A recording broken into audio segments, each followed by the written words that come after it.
Sulianti. Dan saya Atika Emia Zulfa. Kami dari SMK Harapan Bangsa Sokobana Tengah. Kali ini guys, kita lagi ada di P4S Tanian Jamur, Kecamatan Ompun, Kabupaten Sampang.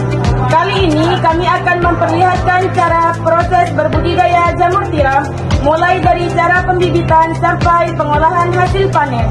Yuk, kita lihat prosesnya sampai selesai. Nah, kali ini guys, kita masuk ke proses pencampuran bahan. Yang mana proses pencampuran bahan di sini adalah proses pembuatan media backlog. Untuk bahan dan alatnya, di sini untuk bahan-bahannya kita memakai serbuk kayu. Di sini juga ada bekatul dan juga ada kapur guys. Nah, untuk takarannya di sini kita memakai 10 kg serbuk kayu, 1 kg bekatul dan 1 on kapur. Dan juga kita memakai 60% atau 6 liter air. Nah, untuk pencampurannya di sini guys, kita masukkan 10 takaran tadi lalu dicampurkan ke mesin ini. Mesin ini adalah proses pencampuran bahannya guys. Setelah di mesin pencampuran, kita lanjut ke mesin pengepresan. Mesin pengepresan di sini otomatis dan mempunyai 4 tabung. Bahan yang digunakan hanya plastik. Yuk kita lanjut ke cara pengepresnya. Nah, inilah jadinya setelah dipres. Setelah dipres, kita lanjut ke cara pencincinan.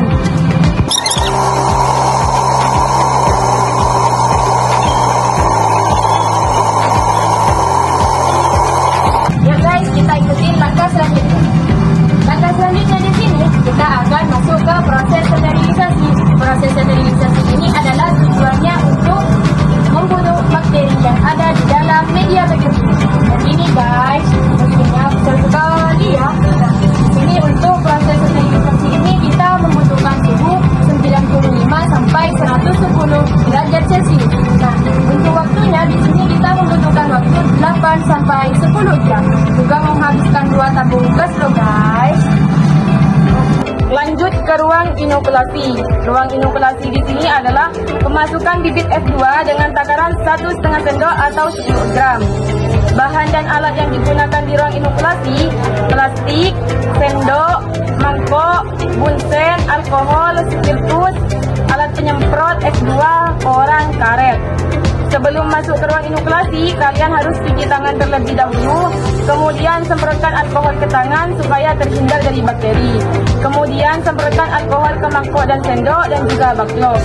Kemudian hancurkan bibit F2 dan masukkan ke dalam mangkok dan ambil backlog. Kemudian masukkan bibit F2 dengan takaran 1,5 sendok atau 10 gram. Setelah itu panaskan koran dan tutupkan koran ke backlog. Kemudian ikat pakai karet. Masa rentan 1 sampai 12 hari.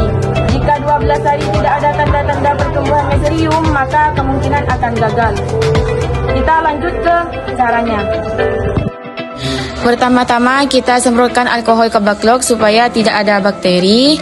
Kalian bisa lihat di videonya. Kemudian semprotkan alkohol ke mangkok.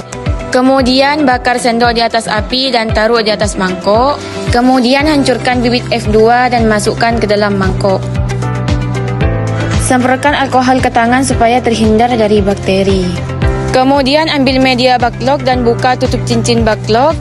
Kemudian masukkan bibit F2 dengan takaran 1,5 sendok. Kita bisa lihat langsung di videonya. Kemudian kita tarik plastiknya supaya bibit F2-nya masuk ke dalam backlog semua. Kemudian kita panaskan koran dan tutupkan koran ke backlog. Kemudian ikat pakai karet seperti ini. Dan inilah hasilnya setelah diproses inokulasi. Kita lanjut ke inkubasi.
pertanian jamur juga memiliki taman loh. Yuk kita ikutin.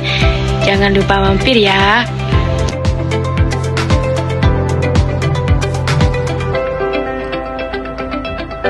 Setelah di ruang inokulasi, kita lanjut ke ruang budidaya. Di ruang budidaya di sini kita membutuhkan beberapa alat dan juga bahan. Yang pertama kita membutuhkan kumbung atau kandang.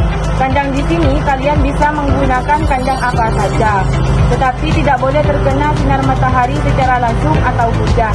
Yang kedua kita membutuhkan erak. Erak di sini adalah sebagai alat menata media tanam backlog atau jamur.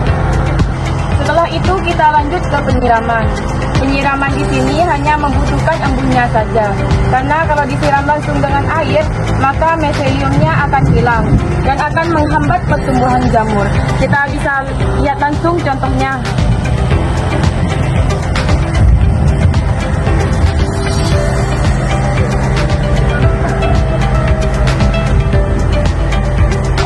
Lanjut ke pembukaan cincin. Pembukaan cincin di sini kita yang pertama harus melakukan pembukaan karet. Kemudian setelah itu koran dan yang terakhir cincin. Kita bisa lihat langsung caranya. Kemudian kita lanjut ke pengerikan. Pengerikan di sini kalian cukup mengerik di bagian permukaannya saja sampai miseliumnya kelihatan. Kita bisa lihat langsung caranya.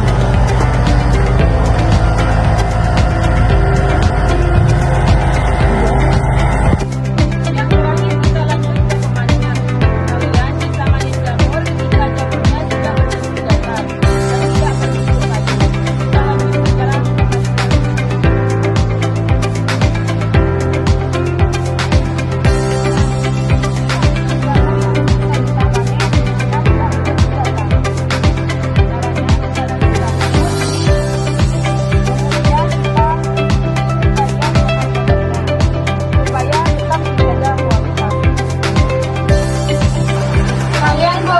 makan cemilan itu aja.